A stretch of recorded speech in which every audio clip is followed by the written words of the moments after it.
ഏഴാനാകാശത്തിന്റെ അപ്പുറത്ത് പോയിട്ട് അള്ളാനെ കണ്ട്, സ്വർഗം കണ്ട്, നരകം കണ്ട്, അർശ് കണ്ട്, കുർസി കണ്ട്, ലൗഹുൽ മഹ്ഫൂദ് കണ്ട്, സിദ്റത്തുൽ മുന്തഹ കണ്ട്, എല്ലാം കണ്ട് തിരിച്ചു വന്നിട്ട് വീട്ടിൽ എന്തെന്നാ ചെയ്യലെന്ന് വെച്ചാൽ കുത്തിയിരുന്നിട്ട് ആയിഷ ബി ഉമ്മാക്ക് ആടിനെ കറന്നു കൊടുക്കും.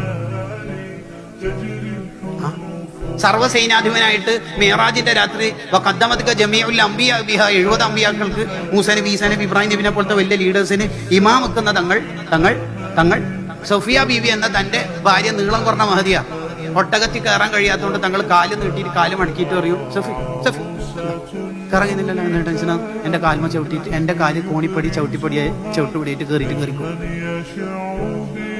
എങ്ങനെ ഈ ഉമ്മമാരെല്ലാം തങ്ങളെ സ്നേഹിക്കാതിരിക്കും? നിങ്ങൾ ആലോചിച്ചു, എന്തൊരു സുഖം, ഒരു ജാട, ഒരു വസ്തു, അങ്ങനത്തെ എന്തെങ്കിലും ഒരു ലാഞ്ചൻ പറഞ്ഞില്ലല്ലോ. ഇനി ഭാര്യമാരുള്ള റൂമിലേക്ക് തങ്ങൾ രാത്രി പോകുകയാണെങ്കിൽ സലാം പറയാൻ തന്നെ എങ്ങനെയാണെന്നറിയാം. മീറ്റിംഗ് കഴിഞ്ഞിട്ട് റൂമുകളിലേക്കൊക്കെ പോകുമ്പോൾ നമ്മൾ ശ്രദ്ധിക്കാനുള്ള കൂടി ഒരു കാര്യം പറയാം. എങ്ങനെ സലാം പറയുന്നത്? ആരെങ്കിലും ഉറക്കിലുണ്ടെങ്കിൽ അവർ കേൾക്കൂല തങ്ങൾ പറയുന്ന സലാം, ആരെങ്കിലും ഉണർവിലുണ്ടെങ്കിൽ അവർ കേൾക്കുകയും ചെയ്യും. എങ്ങനെ പറയാം? അസ്സലാമു അലൈക്കും, അങ്ങനെ പറയാം. അതുകൊണ്ടാണ് ഉർവത്ത് റളിയല്ലാഹു അൻഹു ആയിഷ ബീവിയോട് ചോദിക്കേണ്ടത്, എങ്ങനെയായിരുന്നു മുത്തുനബി പണ്ട്? തങ്ങൾ വഫാത്തായി. ആയിഷ ബീവി പറയുന്നുണ്ട്, അടുക്കളപ്പണിയിൽ സഹായിക്കും, പാത്രം കഴുകിത്തരും, ആടിനെ കറന്നേരുന്നല്ല. ആയിഷ ബീവി അവിടെ സാക്ഷ്യപ്പെടുത്തുന്ന ഒരു കാര്യമുണ്ട്. എന്ത്? ഞാൻ ഏതെങ്കിലും ഒരു ഗ്ലാസ്സിൽ ആടിന്റെ പാലോ മറ്റോ കുടിക്കുകയാണെങ്കിൽ എൻ്റെ അടുത്തുനിന്ന് ബാക്കി വാങ്ങിയിട്ട് യദൂറു ഗ്ലാസ് ഇങ്ങനെ കറക്കും. എന്നിട്ട് ആയിഷയുടെ ചുണ്ട് വെച്ചെന്ന് കുറേ നേരം നോക്കിയിട്ട് അവിടെ ചുണ്ട് വെച്ചിട്ട് എന്നെ നോക്കിയിട്ട് കുടിക്കും. ആയിഷ ബീവിയുടെ കണ്ണ് നിറയും.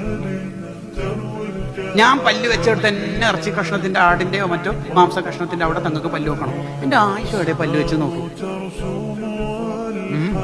സർവ്വസൈനാധിപൻ, ലോകം കണ്ട ഏറ്റവും വലിയ നേതാവ്, ഭാര്യ പല്ല് വെച്ചെടുത്ത് പല്ല് വെക്കും. പിന്നെ ആയിഷ ബീവി പറയാം, ഞാൻ ഏടി ഇരുന്നാലും എന്നെ ചാരിയിട്ട് എന്നെ തങ്ങൾക്ക് ഇരുന്നിട്ട് ഖുർആൻ. അതാണ് ഖാദി, സൈനാധിപൻ, മുദരിസ്, ആ കോട്ടൊക്കെ വീട്ടിന്റെ പുറത്തുനിന്ന് തന്നെ അയച്ചു വെച്ചിട്ടാണ് തങ്ങൾ തീർന്നത്.